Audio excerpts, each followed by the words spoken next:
उपलब्ध आहे, इथे आजूबाजूला उपलब्ध आहे. पण एवढं सगळं असताना सुद्धा तुम्ही मलकापूर येथील जनता कला वाणिज्य महाविद्यालयाची जी काही निवड केलेली आहे, की तुमची निवड सार्थ कशी आहे, की तुमची निवड योग्य कशी आहे, किंवा तुमच्या निवडीला आम्ही न्याय कसा देऊ याची हमी देण्यासाठी या कार्यक्रमाचं आयोजन करण्यात आलं. म्हणजे तुम्ही ज्यावेळेस प्रवेश घेतला त्यावेळेस कदाचित तुम्हाला आमच्या काही शिक्षकांचे फोन आले असतील, काही तुम्हाला काही मित्रांनी सांगितलेलं असेल, तुमच्या आधीच्या काही सिनियर मित्रांनी सांगितलेलं असेल की या महाविद्यालयामध्ये तुम्ही प्रवेश घ्यायचा आहे. आणि त्याच्यानंतर तुम्ही इथे प्रवेश घेतल्यानंतर तुम्हाला तुमच्या भविष्याची जी काही चिंता वाटते आहे किंवा तुमच्या भविष्याबद्दल जी काही काळजी आहे ती काळजी दूर करण्याची हमी आमची, आणि ही हमी देण्यासाठी आम्ही उभा आहोत. की मित्रांनो, तुम्ही जी काही या ठिकाणी निवड केलेली आहे ती खरोखर योग्य आहे. या ठिकाणी हे जे दोन विद्यार्थी आहेत, एक्सक्यूज मी बेटा, तुझं नाव काय?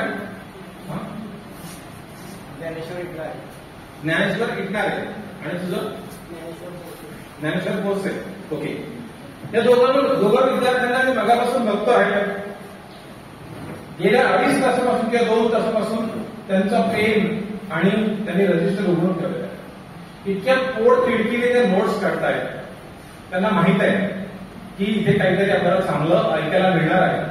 त्यांनी रजिस्टर उघडं करून, पेन उघडं करून ते सगळ्या नोट्स अगदी व्यवस्थितपणे ते घेत आहेत.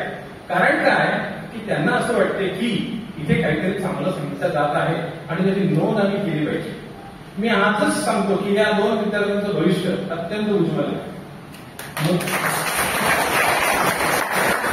मुलाचे पाय पाण्यात दिसतात अशी म्हण आपण लहानपणी ऐकलेली आहे. तिची की सवय आहे ना की काहीही ऐकताना एखादा कागद जरी खिशात असेल तर तो कागद आणि पेन घेऊन बसणं ही खूप चांगली सवय आहे. एक जरी मुद्दा आपल्या कानावर पडला, एक जरी गोष्ट आपल्याला ऐकायला मिळाली तर ती कुठे आणि कशी कामा येईल असा जो विचार करणारा विद्यार्थी असतो ना, तो खरंच त्याचं भविष्य उज्ज्वलच असते. म्हणून मी आजच तुम्हाला सांगून दिलं की या 2 विद्यार्थ्यांचं भविष्य तर मला आता उज्ज्वल दिसू लागलेलं आहे. कारण त्यांना या सगळ्या यंत्रणेबद्दल प्रचंड कुतूहलता आहे, प्रचंड आकर्षण त्यांना आहे, प्रचंड जिज्ञासा त्यांना आहे. आणि म्हणून ते पहिल्या बाकावर बसून, त्यांनी बाकाही निवडताना व्यवस्थित निवडला, पहिल्या बाकावर बसून त्यांनी हे सगळं ऐकण्याचा निर्णय घेतलेला आहे आणि हे सगळं नोंद करण्याचा निर्णय घेतलेला आहे. असं या सगळ्या पद्धतीमध्ये आपल्याला शिकायचं. आज आपण या ठिकाणी एकत्रित आलेलो आहे. खरं म्हणजे आमची तुम्हाला आणि तुमची आम्हाला ओळख होणं अत्यंत गरजेचं होतं, पण वेळेचा अभाव आहे. मी तुमच्या सगळ्यांचा परिचय तुमच्याकडून करून घेणार होतो.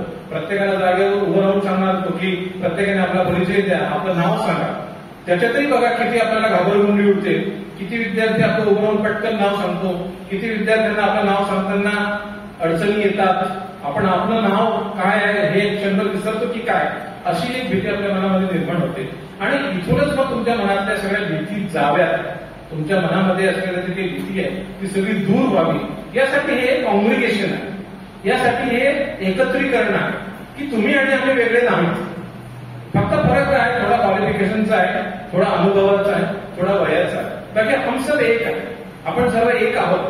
तुमच्या आणि आमच्यामध्ये जी काही जवळीकता निर्माण व्हावी त्याच्यासाठी या कार्यक्रमाचं आयोजन आहे.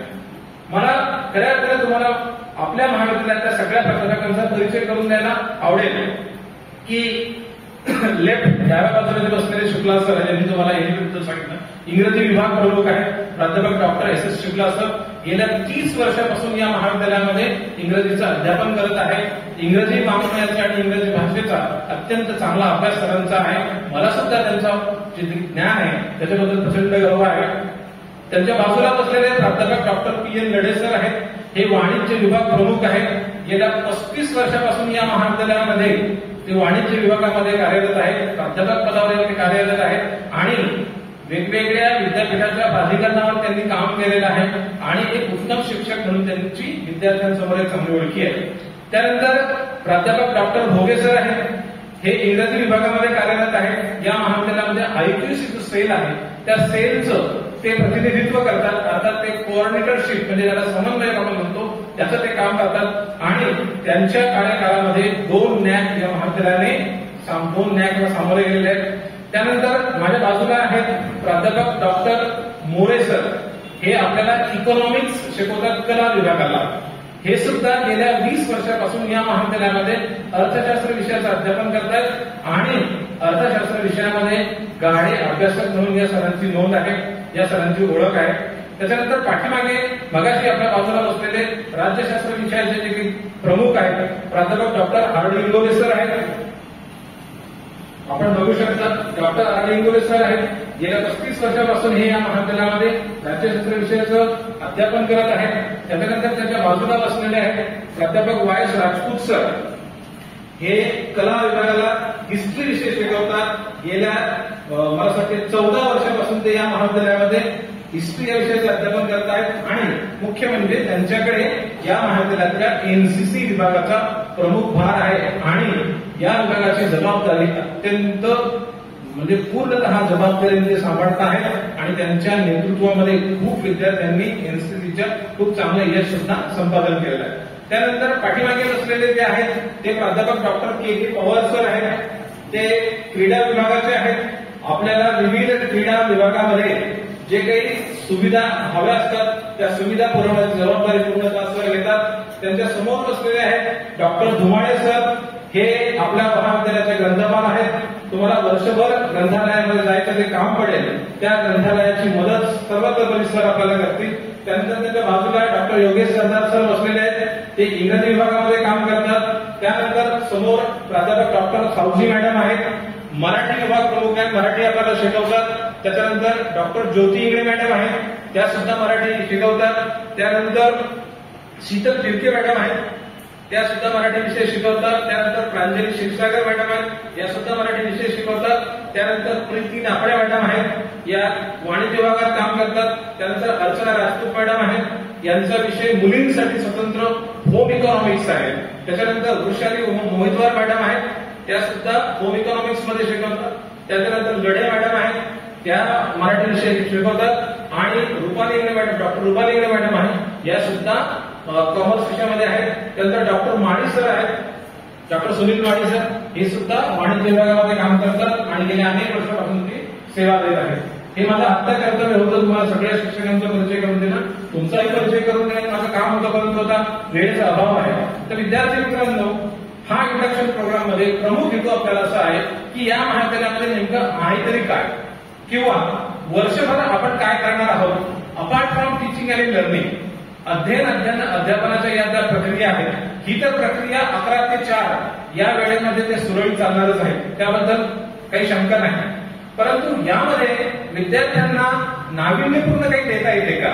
विद्यार्थ्यांचा व्यक्तिमत्व विकास घडवता येईल का? इथून असा विद्यार्थी तयार होईल का की जेणेकरून तो बाहेर पडल्यानंतर त्याला सहज नोकरी लागेल किंवा त्याला सहज स्वयंरोजगार प्राप्त होईल किंवा याही पेक्षा तो एक उत्तम नागरिक म्हणून, एक उत्तम पुत्र म्हणून, एक उत्तम पुत्री म्हणून जे येथून बाहेर पडतील अशी काहीतरी आम्हाला यंत्रणा करता येते का? असं काहीतरी आम्हाला काहीतरी वेगळं करतील का? असा प्रयत्न आमच्या सगळ्यांचा या निमित्ताने राहणार आहे. आणि यासाठी मग काय आहे तर बघा मुख्य म्हणजे स्पर्धा परीक्षा विभाग ज्याचं काम प्राध्यापक डॉक्टर मोरे सर करतात. या स्पर्धा परीक्षा विभागामध्ये वर्षभर तुम्हाला वेगवेगळ्या अकॅडमीच्या संदर्भाने लोकांना मार्गदर्शन करण्यासाठी वेगवेगळ्या अकॅडमीच्या संदर्भाने त्यांचे जे काही प्रमुख लोक असतात ते या ठिकाणी तुम्हाला मार्गदर्शन करतील की स्पर्धा परीक्षांची तयारी कशी करावी. त्याच्यानंतर स्पर्धा परीक्षांच्या संदर्भाने काही चाचण्या घेतल्या जातात आणि या निमित्ताने जेवढं काही मार्गदर्शन तुम्हाला करता येईल तेवढं मार्गदर्शन स्पर्धा परीक्षा विभागाच्या मार्फत तुम्हाला केलं जाते. 2 प्राध्यापकांची ओळख करून देण्यासाठी मी आणखी विसरलो. एक प्राध्यापक कौस्तुभ इंगळे सर आहेत. हे वाणिज्य विभागामध्ये कार्यरत आहेत आणि प्राध्यापक जोशी सर आहेत. ते सुद्धा वाणिज्य विभागामध्ये आहेत. प्राध्यापक देवडे सर आहेत. हे सुद्धा वाणिज्य विभागामध्ये आहेत. हे सुद्धा 3 या सर्व लोकांसोबत काम करून आपल्या सेवेसाठी यासाठी हजर आहेत. स्पर्धा परीक्षानंतर या ठिकाणी NSS असा एक विभाग आहे जो माणिक सर बघतात. त्याच्यामध्ये तुम्हाला काम करता येते. NCC आहे. NCC मार्फत तुम्हाला करिअर घडवता येते. परीक्षा विभाग आहे. परीक्षा विभागाच्या संदर्भात जर तुम्हाला काही अडचणी असतील तर त्या तुम्हाला विचारता येतील. यानंतर मुख्य म्हणजे मुलांच्या काही तक्रारी असतील, मुलींच्या काही तक्रारी असतील तर मुलींच्या तक्रारीसाठी महिला तक्रार निवारण समिती आहे ज्याच्यात प्रमुख खर्चे मॅडम आहेत. तुम्ही तुमची तक्रार खर्चे मॅडमकडे देऊ शकता. मुलांच्या तक्रारीसाठी सुद्धा समिती स्थापन केलेली आहे. त्या सगळ्या समिती आम्ही तुमच्यासमोर डिस्प्ले करणार आहे. फक्त आवाहन तुम्हाला या निमित्ताने एकच करावं असं मला असं वाटते की हा जो काही एनईपीचा प्रवास इथून सुरू झालेला आहे, हा एनईपीचा प्रवास जर खऱ्या अर्थाने तुम्ही गांभीर्याने घेतला तर तुमचं करिअर खरंच उज्ज्वल आहे, तुमचं करिअर खरंच ब्राईट आहे. तुम्ही या सगळ्या गोष्टींचा आस्वाद घ्या. खूप ओझं कमी झालेलं आहे. सरांनी तुम्हाला पासिंगही सांगितलं, खूप कमी पासिंग आहे. पास होण्याची भीती अजिबात मनात बाळगायची नाही. नाव जरी मोठं वाटत असलं NEP तरी मात्र याच्यात सगळ्या गोष्टी इझी आहेत. पास होण्याची भीती अत्यंत मनातून तुम्ही काढून टाका. सगळेजण याच्यामध्ये जर तुम्ही तासिका नियमित केल्या, असाइनमेंट नियमित दिल्या, शिक्षकांच्या संपर्कात राहिले तर तुम्हाला पास होणं अजिबात अवघड नाही. आणि हे सगळं सोपं करण्याची जबाबदारी आमची सर्वांची आहे. त्याच्यामुळे तो विषय तुम्ही बाळगू नका. पण या महाविद्यालयामध्ये जे काही ऍक्टिव्हिटीज चालतात, जे काही उपक्रम चालतात, म्हणजे वेगवेगळ्या स्पर्धा असतील, मग त्या अकॅडमिक स्पर्धा असू शकतील किंवा को करिक्युलर असतील, म्हणजे वक्तृत्व स्पर्धा असतील, गीत गायन स्पर्धा असेल, वादविवाद स्पर्धा असेल, चित्रकला स्पर्धा असेल, या सगळ्या स्पर्धांमध्ये तुम्ही तुमच्यामध्ये जर तशी कौशल्य असतील तर तुम्ही त्याच्यामध्ये भाग घ्यायचा आहे. आणि अभ्यासेतर जे काही उपक्रम असतील त्या अभ्यासेतर उपक्रमांमध्ये तुम्ही सहज पार्टिसिपेट होऊ शकता. आणि त्याबद्दल काहीही भीती बाळगायचं कारण नाही. प्रत्येक विभागासाठी एक मेंटॉर शिक्षक किंवा प्रत्येक 20 विद्यार्थ्यांमागे एक मेंटॉर शिक्षक आणि शिक्षिका आपण या ठिकाणी नेमलेले आहे. मेंटॉर म्हणजे काय, तर तुम्हाला मार्गदर्शन करणारे शिक्षक. एक शिक्षक हे 20 विद्यार्थ्यांना आम्ही असे दत्तक दिल्यासारखे आहे. म्हणजे एक उदाहरणार्थ जर इथे भोगे सर असतील तर भोगे सरांना आम्ही 20 विद्यार्थी असे दत्तक देऊ की या 20 विद्यार्थ्यांच्या सगळ्या अडचणी आर्थिक सोडून या विद्यार्थ्यांच्या सगळ्या अडचणी सोडवण्याची जबाबदारी ही भोगे सरांची असेल. म्हणजे त्यांना जर काही फॉर्म भरायची अडचण असेल, कुठला विषय समजत नसेल, आणखी काही गोष्टी अडचण असेल, इव्हन वैयक्तिक काउन्सिलिंग जर असेल तर ते भोगे सरांना आम्ही ती लिस्ट लावू. ते 20 विद्यार्थी भेटतील. 20 विद्यार्थ्यांनी एका प्राध्यापिकेकडे असतील, त्या विद्यार्थी त्या प्राध्यापिकांकडे जाऊ शकतात आणि आपल्या अडचणी त्यांच्यासमोर मांडू शकतात. हा जर तुम्हाला आर्थिकही अडचण असेल, परीक्षा फॉर्म खरंच जर तुमची परिस्थिती गरिबीची असेल तर आमच्यातले सगळे शिक्षक तुमच्या पाठीशी उभे आहेत. ते सगळे शिक्षक तुम्हाला परीक्षा फॉर्म भरताना जर तुम्हाला जर खरोखर जर तुमची आर्थिक परिस्थिती आम्ही तपासून बघूया, जर तशी गरिबीची असेल तर तीही मदत तुम्हाला केली जाईल. अजिबात केली जाणार नाही असा विषय नाही. पण मात्र या महाविद्यालयाच्या कॅम्पसमध्ये आपण स्वतःला असुरक्षित समजता कामा नये. यासोबतच मी तुम्हाला आवाहन असं करू इच्छितो की बघा, आपण सगळ्या वेगवेगळ्या घरातले लोक या ठिकाणी आलेलो आहोत, सगळ्या वेगवेगळ्या पार्श्वभूमीतून आपण या ठिकाणी आलेलो आहोत. आणि या ठिकाणी आल्यानंतर हे सहजीवन आहे. हे सहजीवन आपल्याला या ठिकाणी एन्जॉय करायचं आहे. हे सहजीवन या ठिकाणी आपल्याला त्याचा आनंद घ्यायचा आहे. सोबत सोबत आपल्याला शिक्षण घ्यायचं आहे. म्हणून एकमेकांच्या भावना दुखावणार नाही किंवा एकमेकांना वाईट बोलला जाणार नाही याची काळजी तुम्ही घ्यायची. म्हणजे कुठल्याच तक्रारी आमच्यापर्यंत येणार नाही. तुम्ही इथे अगदी मित्र मैत्रिणी बहीण भावासारखं राहायचं आहे. तुम्हाला काही अडचण असेल तर माझी कॅबिन सुद्धा तुमच्यासाठी नेहमी खुली आहे. काही अडचण असेल तर तुम्ही माझ्याकडे यायचं, परंतु आपल्या हातून कुठलेही बेशिस्तीचं वर्तन होणार नाही याची काळजी मात्र आपण सर्वांनी घ्यायची आहे. आणि हे जे काही सॉफ्ट स्किल्स आहेत, हे सगळे सॉफ्ट स्किल्स शिकवण्याची जबाबदारी आम्ही आहे. आम्ही सर्व तुम्हाला या ठिकाणी शिकवणार आहोत. वर्षभर तुम्हाला वेगवेगळ्या गोष्टींची मेजवानी देणार आहोत. खूप व्याख्यानांचं आयोजन सुद्धा आपल्या महाविद्यालयामध्ये केल्या जाते. वेगवेगळ्या व्याख्यानांच्या मार्फत खूप ज्ञान देण्याचा प्रयत्न करूया तुम्हाला. आज पहिला दिवस असल्यामुळे थोडासा उशीर झालेला आहे. खूप जास्त वेळा कार्यक्रम झालेला आहे. उद्यापासून मात्र या इंडक्शन कार्यक्रमाची सुरुवात जेव्हा होणार आहे त्यावेळेस तो फक्त 1.5 तासाचा राहील आणि प्रत्येक दिवशी फक्त 3 डिपार्टमेंट ते जे शेड्यूल आहे तुमच्या ग्रुपवर टाकून देतो तुम्हाला. कदाचित तुम्हाला भीती वाटेल की इतके लांब तो इंडक्शन प्रोग्राम असतो का. ज्यावेळेस मी इंडक्शन प्रोग्रामचं शेड्यूल तयार केलं त्यावेळेस मी हा विचार केला आणि त्याच्यात एनईपी हा जो एक प्रकार आहे हा तुम्ही पहिल्यांदा असल्यामुळे तुम्हाला सांगणं गरजेचं होतं. म्हणजे दरवर्षी विद्यार्थ्यांना एनईपी हा विषय सांगण्याची गरज पडत नव्हती कारण की तो तेव्हा एनईपी नव्हता. पण नेमका तुमचं प्रथम वर्ष आणि एनईपी या गोष्टी सोबत आल्यामुळे आज आम्हाला पहिल्या दिवशी एनईपीवर जास्त वेळ द्यावा लागला. उद्यापासून तुम्हाला एनईपीवर कोणी बोलणार नाही. उद्यापासून तुम्हाला इंग्रजी विभाग, राज्यशास्त्र विभाग, अर्थशास्त्र विभाग, इतिहास विभाग आणि उरलेले सगळे विभाग आमच्या विभागांतर्गत काय काय ऍक्टिव्हिटी होतात, इथे काय काय आहे हे सगळं तुमच्यासमोर मांडण्याचा प्रयत्न करणार आहे. मी त्या याच्यावर लिहिलेलं आहे की अर्ध्या तासापेक्षा जास्त कोणी आपलं प्रेझेंटेशन करणार नाही. त्याच्यामुळे तुम्ही काळजी करू नका. तुम्हाला प्रत्येक दिवशी फक्त 3 डिपार्टमेंट माहिती सांगणार आहे. आणि त्याच्यामध्ये कॅम्पस व्हिजिट म्हणून आपण एक टाकलेलं आहे की जर तुम्हाला ग्रंथालयाबद्दल जर धुमाळे सरांनी सांगितलं की आपलं ग्रंथालय कसं सुसज्ज आहे तर ग्रंथालयाला भेट सुद्धा एवढ्या सगळ्या विद्यार्थ्यांची धुमाळे सर करून देणार आहे. इथून तुम्हाला सगळ्यांना तिथून ग्रंथालयामध्ये घेऊन जाणार आहे आणि ग्रंथालयाचं जे स्टॅफ रूम आहे किंवा काय काय सुविधा आहे ते सगळं तुम्हाला दाखवणार आहे की सिस्टम कशी आहे. त्याच्यानंतर इंग्रजी विभागामध्ये काय आहे हे इंग्रजीचे सर तुम्हाला तिथे घेऊन जातील. स्पोर्ट्समध्ये काय आहे स्पोर्ट्सचे सर घेऊन जातील. इतिहास राज्यशास्त्रामध्ये सुद्धा तुम्हाला तसं घेऊन जाणार आहे. सगळ्या कॅम्पसची भेट इव्हन तुम्हाला स्विमिंग टँक इंडोर स्पोर्ट्स या सगळ्या गोष्टी दाखवण्यात येतील. लांबून नाही तिथे नेऊन की ही प्रत्यक्ष या गोष्टी या महाविद्यालयाचे ऍसेट्स आहेत आणि या सगळं तुमच्यासाठी आहे. या सगळ्या गोष्टींची ओळख या येत्या 8 दिवसामध्ये आपल्याला इंडक्शन मध्ये आहे. म्हणजे ज्यावेळेस तुम्हाला असं वाटेल की हो आपण इथे प्रवेश घेतला तर खऱ्या अर्थाने इथे काहीतरी आहे. 7व्या दिवशी ज्यावेळेस तुम्हाला याची गॅरंटी येईल की या 7 दिवसामध्ये इथल्या सगळ्या प्राध्यापक आणि प्राध्यापिकांनी आम्हाला जे काही आश्वासित केलेलं आहे या आश्वासित केल्यानंतर आम्हाला आता खऱ्या अर्थाने विश्वास वाटत लागला की आता आमचं भविष्य एका सक्षम हातामध्ये आहे. तुम्हाला आमचे हात ज्यावेळेस सक्षम वाटतील की तुमचं भविष्य तुम्ही आमच्या हातात दिलेलं आहे आणि ती घडवण्याची संपूर्ण जबाबदारी आमची आहे असा विश्वास ज्यावेळेस तुम्हाला वाटेल त्यावेळेस 7व्या दिवसाच्या समारोपाच्या कार्यक्रमामध्ये आम्ही तुमची मतं घेणार आहोत. तुम्हाला स्टेजवर बोलवणार आहोत. तुम्हाला इथे भाषण द्यायला लावणार आहोत की या 7 दिवसाच्या कार्यक्रमामध्ये इंडक्शनच्या कार्यक्रमामध्ये तुम्हाला नेमके काय अनुभव आले, तुम्हाला काय वाटलं, तुम्हाला काय आणि हो सगळं चांगलं चांगलं सांगितलं पाहिजे. तुम्हाला जर काही असं वाटत की सर आम्हाला हे पण पाहिजे त्याच्यातही तुम्ही तुमचं फीडबॅक सांगू शकता की सर 7 दिवसामध्ये आम्हाला या गोष्टी सांगितल्या पण आम्हाला हे पण जर मिळालं असतं तर आणखी बरं झालं असतं. तसंही तुम्ही मत त्या ठिकाणी व्यक्त करू शकता. म्हणून तुम्ही सगळ्यांनी तयार राहायचं आहे. नोंदी घ्यायची आहे. तुमच्यापैकी बहुतांश विद्यार्थ्यांची इथे 7व्या दिवशी आम्ही मतं घेणार आहोत की तुम्हाला इंडक्शन बद्दल काय वाटलं. तुम्हाला सगळ्यांना इथे सांगायचं आहे. मी पुन्हा एकदा तुम्हाला सगळ्यांना तुमच्या इथल्या प्रवेशासाठी आणि इथल्या जी काही डिग्री तुम्ही संपादन करणार आहे त्या डिग्रीसाठी खूप खूप शुभेच्छा देतो. सरांनी तुम्हाला जे सांगितलं की 120 क्रेडिट फक्त एवढंच सांगतो की 120 क्रेडिट म्हणजे दरवर्षी 40 क्रेडिट तुम्हाला संपादित करायचे आहे. आता मार्क हा शब्द गेलेला आहे. क्रेडिट म्हणजे त्याला मराठीमध्ये श्रेयांक असं म्हणतात. आता इथून पुढील पद्धत काय आहे श्रेयांक ही पद्धत आलेली आहे. प्रत्येक विद्यार्थ्याला दरवर्षी 40 श्रेयांक प्राप्त करायचे आहे आणि तिसऱ्या वर्षी तुम्हाला 120 श्रेयांक तुम्हाला मिळवले तर तुम्हाला डिग्री मिळणार आहे 132 पैकी. परंतु याचा अर्थ असा नाही की तुम्ही फक्त 120 क्रेडिट मिळवू शकतात. त्याला लिमिट नाही. पासिंग 120 क्रेडिट आहे त्याला लिमिट नाही. तुम्ही वेगवेगळे प्लॅटफॉर्म आहेत. आता वेळ कमी आहे आपल्याकडे.